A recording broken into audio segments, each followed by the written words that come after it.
¿Cómo está? Muy buenas noches, bienvenidos a Índice Económico, soy Darío Celis y como todos los miércoles me da mucho gusto saludar a María Elena Vega. Muy buenas noches, Darío, qué gusto saludarte. Igualmente, y a Rogelio Varela. ¿Cómo estás, Darío, María Elena? Muy buenas noches.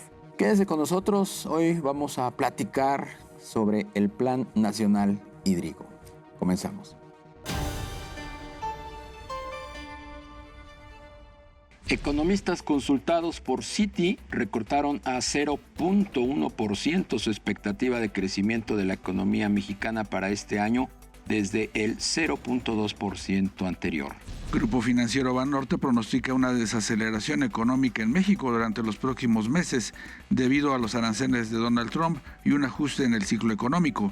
Sin embargo, la institución remarcó que no observa riesgos mayores, sino un reacomodo moderado del mercado.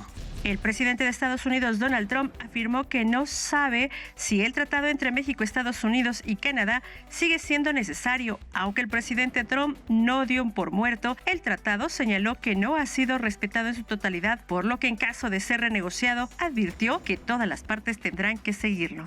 De acuerdo con datos del Buró de Censos de Estados Unidos, durante marzo, México logró un récord histórico al registrar exportaciones de bienes a Estados Unidos por un valor de 47.982 millones de dólares. Esta cifra representó un incremento anual de 15.4% y constituyó el mayor monto mensual de exportaciones mexicanas hacia el mercado estadounidense desde que se tiene registro. ¿Cuáles son las líneas generales del Plan Nacional Hídrico? Vea lo que le preparamos. El Plan Nacional Hídrico 2024-2030 es un programa especial derivado del Plan Nacional de Desarrollo y del Programa Sectorial de Medio Ambiente y Recursos Naturales. Su objetivo principal es garantizar el derecho humano al agua en cantidad y calidad suficiente, asegurar la sostenibilidad de los recursos hídricos y fomentar un manejo adecuado del agua. Para el desarrollo del plan se mencionan como puntos clave la tecnificación, recarga natural de acuíferos, restauración de humedades, reparación de las cuencas, tecnificación y sanear 3 grandes ríos, Lerma-Santiago, Atoyac y Tula. Específicamente, el plan se basa en 4 ejes rectores. 1. Política hídrica y soberanía nacional. 2. Justicia y acceso al agua. 3. Mitigación del impacto ambiental y adaptación al cambio climático. 4. Gestión integral y transparente. El cambio climático hace de las suyas. Las temperaturas que se esperan para este año son muy elevadas, al igual que las lluvias. El Plan Nacional Hídrico está listo. Podemos con ellos contrarrestar los efectos que podrían darse. Para platicar de ello nos da muchísimo gusto saludar esta noche a Alberto Helguera, el expresidente del Instituto Latinoamericano de Calidad del Agua. Alberto, qué gusto saludarte. Buenas noches. Buenas noches, Alberto. Buenas noches. Buenas noches. Alberto, ¿está listo? ¿Estamos listos? ¿Este plan nacional alcanzará para verdaderamente poder hacer frente a esta problemática del cambio climático? Yo creo que el plan hídrico, así como lo expusieron, está bastante bien articulado. Incluye todas las facetas, todas las partes que se involucran en él, los 3 niveles de gobierno, la academia, las empresas, los agricultores y la sociedad en su conjunto. El problema está, yo creo, que en el compromiso que asuma cada una de esas partes, porque el plan está muy bien planteado, han puesto ahorita inversiones al servicio de este plan, pero falta que se articule la parte ejecutiva. El tema es que los agricultores realmente utilicen menos agua, se tecnifiquen, estén cerca de estas empresas que proveen esta tecnología y tengan los recursos o los créditos suficientes para hacerlo, que el gobierno en sus niveles de gobierno ponga las grandes obras hidráulicas, las presas, las zonas de captación de agua de lluvia, que es la principal fuente de renovación del agua que tenemos, digamos la única. Fuera del mar, que es muy costosa el agua y en las costas se puede hacer, lo demás dependemos de la lluvia. Si los gobiernos municipales y estatales primero resuelven el mantenimiento de plantas que han sido abandonadas por muchos años y que a lo mejor fueron diseñadas para un volumen de población y ya creció al doble y la misma planta no puede dar ese flujo, ¿no? Entonces hay que invertir en toda la rehabilitación de plantas, por lo menos para estar parejos. Y falta la inversión de nuevas plantas porque la población creció. Ciudades que eran de 100,000 habitantes ya son de 350,000, ¿no? Entonces, yo creo que el plan está muy bien y siento que lo que falta también es el convencimiento de la población en general. Ciérrale la llave, no gastes tanta agua. esa racionalización del agua tiene que llegar, porque si no todo lo demás que se haga no va a funcionar. ¿Cuál es el principal usuario del agua? El campo. Si se riega en el día, a cielo abierto, se inundan los canales y mucho se evapora, pues ese recurso se pierde. La tecnificación del campo es importante. Si no tengo plantas de aguas residuales funcionando bien, contamino los ríos y cuencas. Si las plantas potabilizadoras actuales no han sido mantenidas correctamente y les llega agua más contaminada porque no cuide el agua residual, tengo un problema. Y al mismo tiempo, si sigo destruyendo bosques, aunque sea de la ciudad o parques, y nadie siembra un árbol, no tengo zonas de captación. Y dependemos de pozos que extraen agua, por ejemplo, en la Ciudad de México, y se está vaciando el manto. O sea, no estamos recuperando el agua en el manto y los grandes bosques que estaban alrededor, que eran lo que le llamaban el bosque de agua, se ha ido disminuyendo notablemente. Entonces falta todo ese tipo de articulación de compromisos de yo salir y plantar un arbolito o un grupo, una comunidad o quien sea, el gobierno, la ciudad, un fraccionamiento. Hay que captar agua para tener más disponibilidad. Yo creo que el plan, como dices, Marilena, está muy bueno, pero falta ejecutarlo y no es de un día para otro. Tal vez este año se hagan muchas acciones, pero no vamos a ver el resultado inmediatamente. ¿En qué medida pueden ejecutar ese Plan Nacional Hídrico que, como bien dices, está bien diseñado? ¿En qué medida se puede ejecutar teniendo una ley? Porque se lleva discutiendo ya bastante tiempo una ley nacional de aguas, ¿no? Que no está todavía bien armada o articulada. ¿Estoy equivocado? Todavía no está completa, faltan algunas partes, ¿no? ¿Qué tan importante es que tengamos ya esa ley para que sea el punto de partida y poder ejecutar ese plan hídrico? ¿O se puede ejecutar el plan sin una ley bien armada? Digamos que la ley es el marco de referencia del cumplimiento, pero todos sabemos que estamos en problemas. Todos sabemos que muchas presas están en sus niveles mínimos. Lo han hablado del sistema Cutzamala, no está en los niveles que debería estar en este momento. Lo que falta, digamos, es el marco de referencia, hay que terminarlo para que todo el mundo sepa en dónde está pisando el terreno y cumplir. Pero ya se pueden empezar a hacer muchas cosas. Los municipios, siento yo que uno de los problemas es que se politizó el cobro del agua. Si todo el mundo paga el agua que consume como si compro leche o huevo, pues los municipios en sus órganos operadores tienen dinero para hacer inversiones en mantenimiento, por lo menos, ¿sí?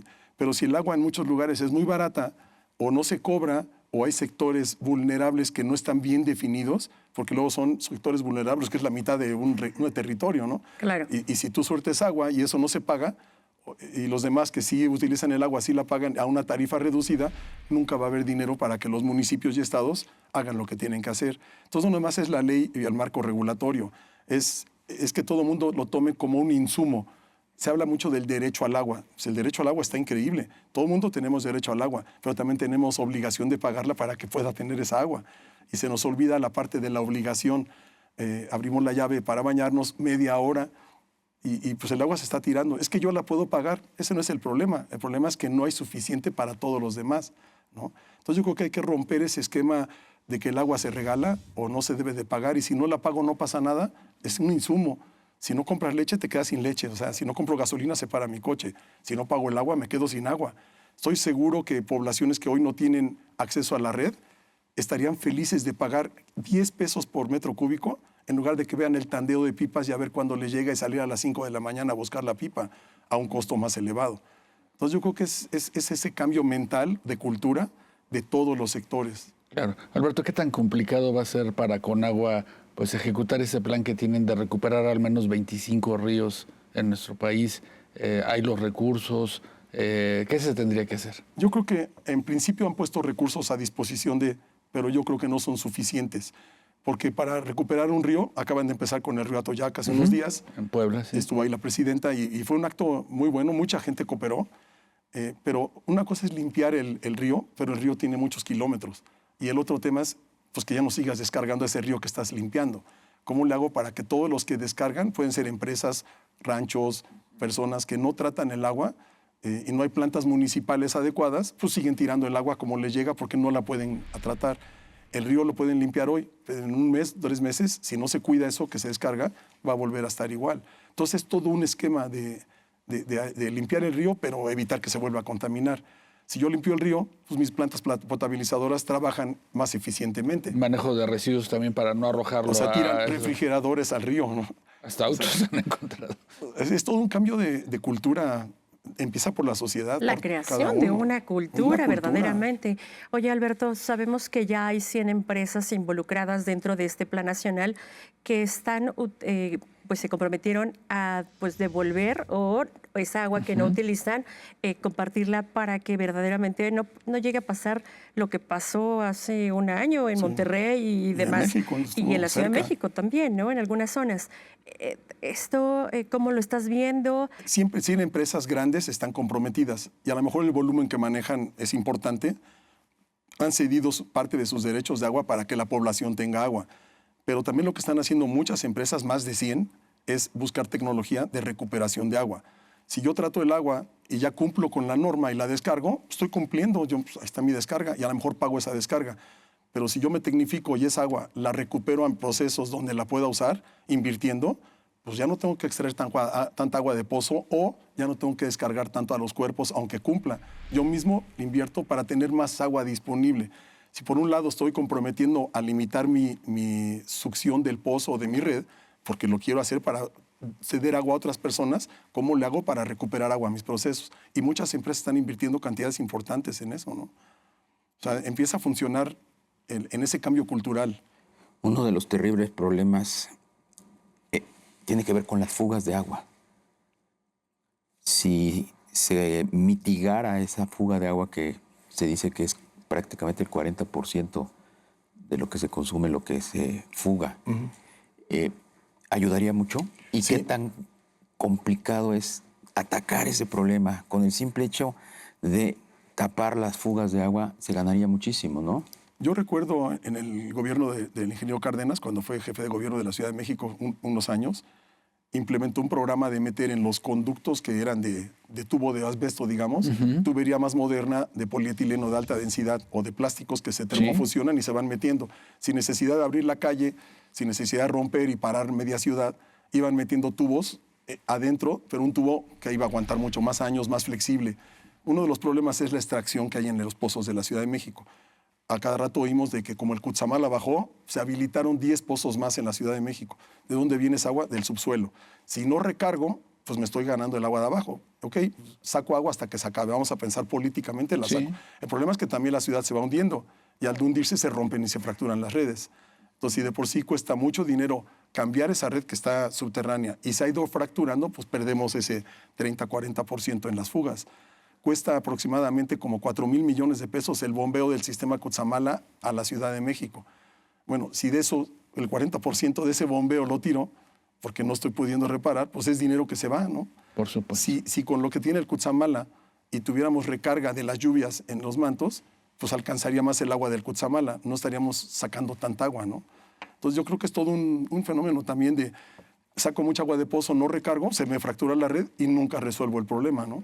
Pues todavía se tiene que hacer muchísimo. Ojalá que la cultura hídrica a nivel nacional y en todos los segmentos se fortalezca. Por lo pronto, Alberto Helguera, presidente del Instituto Latinoamericano de Calidad del Agua, gracias por estar esta noche aquí con nosotros. Muchas gracias a ustedes. Gracias, Alberto. Y buenas Muchas noches. gracias.